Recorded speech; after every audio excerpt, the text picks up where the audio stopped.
literally on the strip. So you have the strip of all the restaurants. Yeah. You had a house right above it. Yeah. So we'd walk all to the restaurants at night, and we would hang out. He had a patio and then rocks. We'd climb down the rocks, throw a tube in the river, and just relax.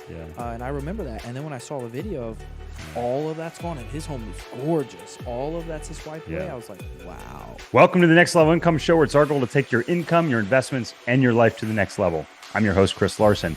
If you haven't yet, get a copy of our book for free at our website, nextlevelincome.com. That's www.nextlevelincome.com.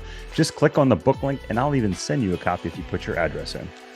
Hey guys, Chris Salerno here in our new studio, which we're very excited about, and a good friend of mine, Chris, which you have a great name, Chris and Chris. Here we go, the Chris and Chris podcast, this episode. We might have to do this more often. I know, Chris and Chris, the Chris and Chris podcast. Right. I like that. We should do that. We are here, and we're going to discuss, Chris is originally from Asheville, or lives in Asheville, North Carolina. He's been in Charlotte, which that's where we're based out of, and I live is in Charlotte, North Carolina. Not too far, depending how you drive, about an hour and 40. I drive pretty quick, so I can get there probably in an hour and 30. But devastations happened over the past couple weeks. And the great reason why I want to talk to you about this is that I've seen so much stuff on the news. And these days, you don't know what's going to happen. We got a crazy election coming up. I know you and I are very opinionated with that, thankfully on the same side. But a lot of things have been thrown around. You know, no one truly knows what's going on. They may hear bits and pieces, you know, on what's happening in Asheville, Lake Lure, Blowing Rock, all of the, you know, Western North Carolina, and especially with government help too. And I love being your friend because you are a down-to-earth, direct type of person. You're no bullshit. And that's what I like. And that's what you need to surround yourself with. But sometimes when you and I are on the phone, I'm like, hey, how are things up there? You're giving me like the blunt of it. And I'm like, holy cow. So let's talk a little bit about that. And then we're going to talk about a wonderful GoFundMe that you've created that we'll have links below to help everyone in the Western North Carolina really get the resources they need. Not just food and water and diapers, but, you know, Wi-Fi, cell service, you name it, gasoline, because we are getting into the winter times. And we all know it takes a long time to get our infrastructure of our roads, you know, put back together. So we need to make sure we get them gas, propane, whatever they need to make sure their homes are heated.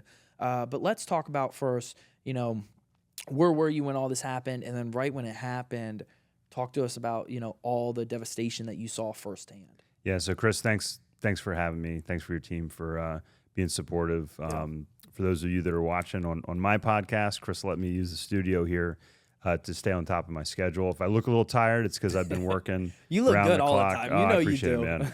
I appreciate it. I need some of your tricks though. No, I'm taking after your footsteps. But no, it's been a long couple weeks. So Chris, and for those of you that don't know me necessarily, I live in Asheville. We're a mile from downtown. Chris, you've been to my house Asheville's a couple beautiful. times. Yeah, I've been to your house. Your house is gorgeous. Your wife did a phenomenal job on it. My wife's an architect. Yeah. And so we, you know, Helene was forming in the Gulf. And my wife and I were actually flying. Jess and I were flying to Mexico. Cancun for our anniversary, and we flew. Happy we were delayed. anniversary. Thank you. We were delayed. We flew around the hurricane. Did you? And we thought that was really kind of going to be the end of it, because when you live in the mountains of North Carolina, you really don't think that you're going to get hit by a hurricane. That is the lovely part, and that's why I love Charlotte, North Carolina, is because it's so inlet, you really don't think of it. And that's why you're in Asheville, too. Now, you might get hit by a hurricane, but it's going to be rain. Or a tropical storm, you know, rain, water, you know, rain, wind, but nothing like what they saw the past couple weeks. Yeah, so just kind of starting with that, you know, if you look at the news reports and you look at the magnitude of the storm, so there was a low pressure area that had hit Asheville, that had hit Western Carolina before Helene came in, and it dumped 8 inches of rain. So already the ground was saturated, the rivers were saturated. For anybody that's been to that area, there's a lot of rivers, there's a lot of mountains. It's a really lush, it's actually a rainforest, it's a temperate rainforest. So it's a very lush area. But when you get 8 inches of rain and then a storm hits, the storm hit, and it was the equivalent of 3 1,000-year storms in a row, one day after the next, and it dumped 40 trillion gallons of water. 40 trillion gallons, which is enough to cover the state of North Carolina in 3.5 feet. So you and I would be sitting in 3.5 feet of water right now. Yeah, chest high in water. for the entire state. So, And you got to think, I mean, Asheville, you have the Appalachian Mountains, it's basically a bunch of valleys. That's so right. that water is going in one direction, Yeah. and it's not going slow. That's it is right. going fast. Yeah, so then it's funneling, so these Yeah. upper areas are acting as a funnel. And the reservoir that sits above Asheville, North Fork Reservoir, that you can look down on when you, I ride up the parkway a lot on my bike, you can see it's a beautiful area, it's protected, it's just gorgeous. It had a flow 3 times of Niagara Falls going over it. That's how Holy much cow. rain was coming through I've never there. been to Niagara Falls, but I've seen videos. Like, it's powerful. We, Like, you we see took the that. boys this summer, and it is powerful. You see it. Oh, yeah. It's just a massive amount of water. So, and then what happened, Chris, is that, I was having a conversation with one of the parents at lacrosse practice last week, and he said, why would you settle? Why would you live on a river? The thing is, if you know that area, you follow a creek, you follow a river, you build a road on that area, then you build your house, then the town evolves. Mm-hmm. And that's how the country was founded, Correct, right? On yeah. these, ports and inland along rivers. So that's just how our infrastructure is built. Oh, yeah. But when you have a 1,000-year storm event, multiple days in a row, I was watching an engineer and he was showing, and he said a 1,000-year storm event would have produced 12 inches of rain. And we got 20 to 30 inches in the region That's of rain. unbelievable. So the engineers don't even have what occurred on their charts. Wow. So regardless of, kind of how it happened, it created devastation. Yeah. And what you're seeing, or what people have seen on the news, probably by the time this airs, it'll be a little bit more visible. Mm-hmm. But you're seeing the tip of the iceberg, because Asheville, is populated, but we had the Swannoa River overflow, the French Broad overflow, which is a mile from my house. We were relatively unscathed, but it filled Biltmore Village up with, and I know you stayed. I stayed at Biltmore Village. I ate at the Grand Bohemian restaurant. 12 feet underwater. Yeah, I mean, that restaurant's below, so I can just imagine. And I sent that to my girlfriend because I saw a guy in a little John boat, and I was like, you have to swim under to get to the front door. Yeah. It was wild. So it was really, one, it was devastating from a weather impact. Yeah. It's been very devastating to the communities. And I think I was just talking to a diver since you and I spoke, and he said the death toll is going to be much higher than it is currently, unfortunately. But the property damage probably isn't going to be as significant as some of the other hurricanes around the country, from my estimation. But the infrastructure damage and the situation we're facing is, we don't know when we're going to get water back. It could be 2 more weeks, 4 more weeks, 12 more weeks. You don't know. We're not sure, because there was such devastation to the entire infrastructure. Wow. That occurred. And Asheville's, I'm originally from Florida. Yeah. And Florida homes and infrastructures are built with cinder blocks and concrete because it is to withstand That's right. what's about to happen, unfortunately, to Tampa and the west coast of Florida. But Asheville's not like that. Asheville is wood. Beams, wood beams. That's it. You don't think you're gonna get hit with 100-mile-an-hour winds? No, you do not. And so it came out. I mean, shocking a lot of people, unfortunately. Yeah. Well, and even if they were, even if you had a cinder block building, we saw cinder block buildings washed away. Because if the ground that water was powerful. Yeah, and even if it wasn't, our gym, which is a big cinder block building, is filled in 12 inches of toxic mud. Yeah. So, all this being said, Chris, as we watch this unfold, one of the guys on our team, Zach, reached out, and last Monday, so we're recording this on Wednesday. Yeah. So about, almost 10 days ago, the bridge to his community washed out. So they had no water, no power. They couldn't get in and out of their neighborhood. He had stayed back with his in-laws to make sure that they would be okay. They couldn't leave. So he was powering the community with a generator, and he was getting water from the well to supply the neighborhood with water. So we took him in fuel, and then a friend reached out to me and was looking for some resources from Raleigh to help out. So we ultimately built a fuel supply chain from farmers. So a woman, Rhonda, who's a wonderful part of our team now, put together farmer volunteers that went and picked up a fuel tank, 50, 150, 305, not quite 500 gallons. Those were brought in on trucks, and turn these into mobile fuel stations. Wow. So the other problem is, with the infrastructure destroyed, just like my friend Zach, Yeah. he had to hike out and bring fuel tanks, but we were able to drive in. We've been supporting search and rescue missions. Yeah. On ATVs, people that are literally trying to evacuate and ran out of gas on the side of the road. Today, we've supplied about 12,000 gallons of fuel I just love that. through this grassroots network. I will And, say too, one thing I love about you, you have a huge heart. And I remember we were texting when you were coming back from Mexico, and you took action while you were in Mexico. Seeing the devastation, you took action before you even got back to the United States to already set up a GoFundMe. All the organizations you've partnered with so far to help everyone who lives in Asheville and everyone who needs it. Yeah. So our group, it's now formally called Western Carolina. Western Carolina Emergency Network.org. So you can go online, check that out, Western Carolina Emergency Network.org. You can donate there. We can, it's a 501c organization now.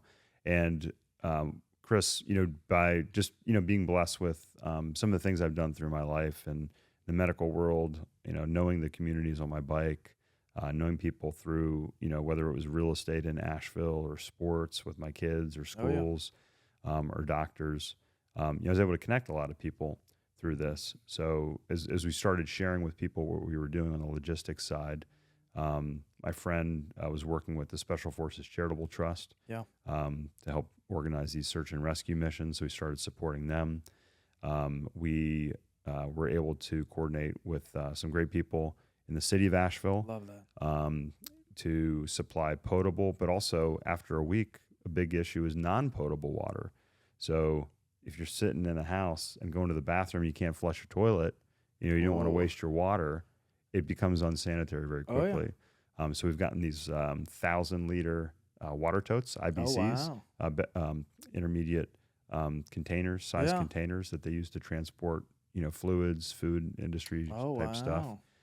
You do chemicals and stuff like that too, but we're food grade. So we've been placing those through our partner organization in Asheville, which is a Flush AVL, and also some other grassroots organizations to get them these IBCs. We have some great donors. Charles, if you're watching from Texas, and Derek, you guys are a big help in that.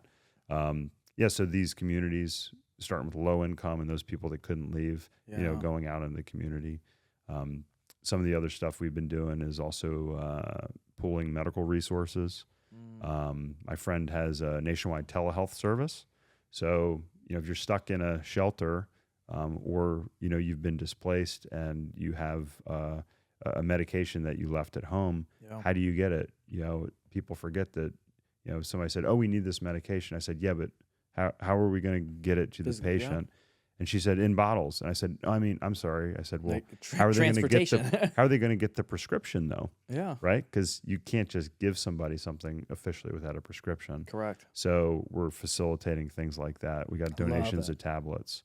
And then I think you mentioned, internet access. So Starlink, we've gotten kudos to Elon Musk through some, God bless Elon Musk.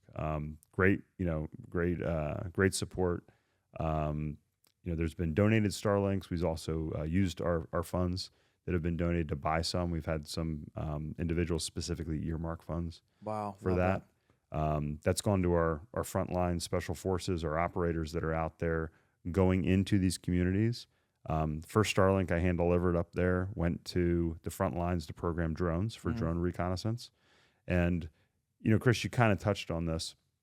Look, government has a role, but on Monday, there was no government. We think alike, because that was my next question to you is, when we talked on the phone, I'm like, hey, what's going on with the government up there? Because you see mixed things on social media, and social media also persuades and wants you to hear what they want you to hear. And so, that's a big topic that we had is, hey, what's going on with the government? Are they even helping out? Sleepy Joe Biden, what's he doing? Things like that. Yeah. Are you a high-income business owner or professional earning $200,000, $300,000 or even more a year, but still feel like you're living paycheck to paycheck? Are you comfortable working until you're 65 or 70 to retire? Or do you want to achieve financial independence and live life on your own terms? You could join myself and Matt Four and learn how we both became financially independent in our early 30s. We will teach you how to make, keep, and grow your money, teaching you strategies to maximize your earnings. keep your income that you've earned through tax strategy and legal structures, and ultimately teach you how to grow it by determining your personal investing strategy, as well as teach you how to analyze investments so you can grow your passive income to the point to live life on your own terms. Our coaching clients reliably do this in 7 years or less. To learn more, check out our coaching program at nextlevelincome.com/coaching. That's nextlevelincome.com/coaching. So Sleepy Joe jokes aside, I think they make the jokes make themselves at this point. I know. Saturday Night Live's doing a pretty good job of making fun of him too. But no, look, I think one thing that this has really illustrated is the fact that people and communities help each other. Correct. And what we found is churches have really become the nexus. Because these churches in these small communities know who's there, they know who's missing, they know who to look for, they know where they live. Yeah. So we've been able to partner with churches. Churches are set up to accept and distribute donations. They've been a great site. So you've seen ex-military. You see a lot of individuals like the great team that built our retaining wall at our house. Guy Frank lives out near Hot Springs, North Carolina, and he can climb a tree and cut stuff down. He can design a bridge. These are people that work with their hands, that know how to handle themselves. And the interesting thing is, the biggest request we get is, hey, can you get us like chainsaws or heavy equipment or these resources? And they say, can you also just get these people out of our way so we can take care of our own community? Yeah. So these are people that know how to do things themselves. But the big thing is, government has its place here and there, but I just want to emphasize that our organization is just private individuals that have come together, donated their time, their money to do these things, and we acted very rapidly. That's one thing I was going to say too, is that unfortunately we don't know the exact death toll right now, but I feel that if us as a country, and especially North Carolina, we're very tight, close-knit people. We love to take care of our people here in North Carolina and the Carolinas. If they didn't act as rapidly as Western North Carolina did, how Asheville is, Charlotte, I know a lot of people donating over there, time, effort, money. It's been amazing. If we didn't act as rapidly as we did, I feel like the death toll would be a lot higher, because it's taken the government, a week and a half to 2 weeks to even step foot there. Yeah, and I think, that's the point. Like, people are like, oh, the government's not doing their job. And I think that's the answer's in that statement. Yeah. Right? The solution is in that statement. If you think the government is there to come rescue you, then it may be too late. Whereas if you take it upon yourselves as private citizens to help your neighbor, that's hurting or stranded or in need, then we can do that. My friend Zach, they saw the National Guard 4 days after we brought him fuel, and they brought him diapers, which that's helpful. But he needed fuel, for that, and we knew his need and we knew where he was. And in this scenario, 4 days feels like 10 days. Like that's a long time, especially if you have medical conditions. That's where you need that generator for air or anything. It's huge. That's right. So let's highlight some of the success stories. Let's hear it. And I want to do this for specifically for our donors that like yourself, Chris. Thank you. Like your staff that and your team that's out here. Thank you. And the people that have, there's been a lot of anonymous donors that have just been very, very generous. And those initial donations, I can tell you, like, funded, fuel that was going into, Big John's tank. A lot of that stuff went on my credit card initially because we just didn't have money coming in to an official fundraiser that.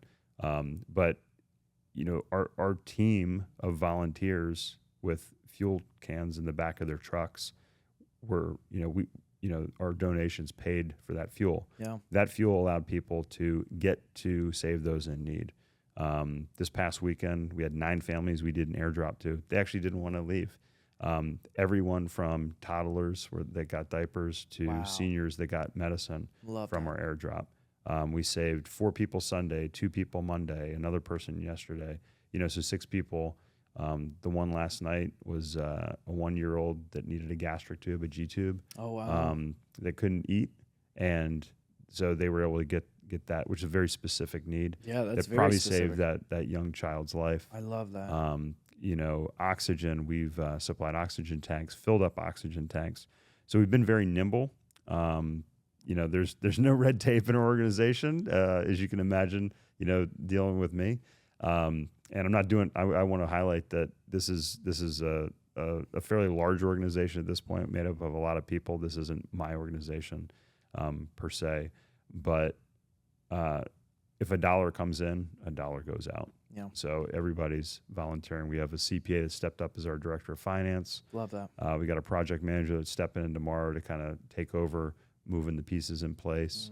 Every channel has somebody that's really leading the charge to make this stuff happen. And our ultimate goal, Chris, aside from the immediate need of rescuing these people and providing them, these, whether it's food, water, medicine, fuel, an escape to either save or sustain their life at that moment, is ultimately going to transition to a rescue and then a rebuilding effort. Correct. And our hope is that this organization can continue to bring people together so that as funds come in, they can go to the community, to the volunteers that are helping, so they can go right back to the community instead of having to bring in outside contractors to do that. So Western Carolina has a lot of history, a lot of really strong, amazing people that are self-sufficient. Very much so. They're proud, and we hope to give them the resources. I've been blessed to be in Asheville, which some people might say, oh, that's not really Western Carolina.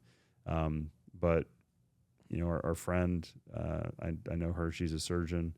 Her husband's engineer, and was working with Jess, redesigning their parents' property in Chimney Rock, and it literally was washed away.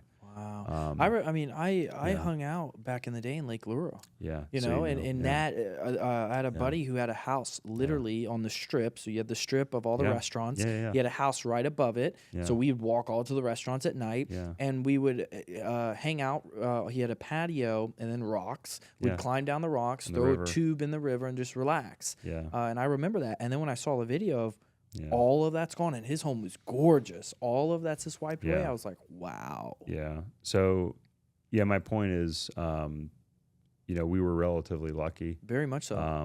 But I know a lot of those towns. I've spent a lot of time, riding through those, and our families visiting and kind of experiencing. And a lot of people in this area know Western North Carolina, as yourself does, yourself. I go there at least 3-4 times a year. I know, you're always I love there. it there. I love Asheville. Yeah. Asheville's beautiful. The Grove Park Inn, love it. Yeah. So it'll survive. It will. The community will come back. It'll come back stronger too, which is great. Yeah. But if you want to help, it's Western Carolina Emergency Network.org, Western Carolina Emergency Network.org. And you can check us out online. You can donate online as well. And we'll make sure we have the GoFundMe link below as well, and also tagged in our bio too, so we can help everyone out in the wonderful organization that you're a part of, helping all of the individuals in the Western North Carolina. Chris, thanks for giving us the time here. Most definitely. Giving us your studio.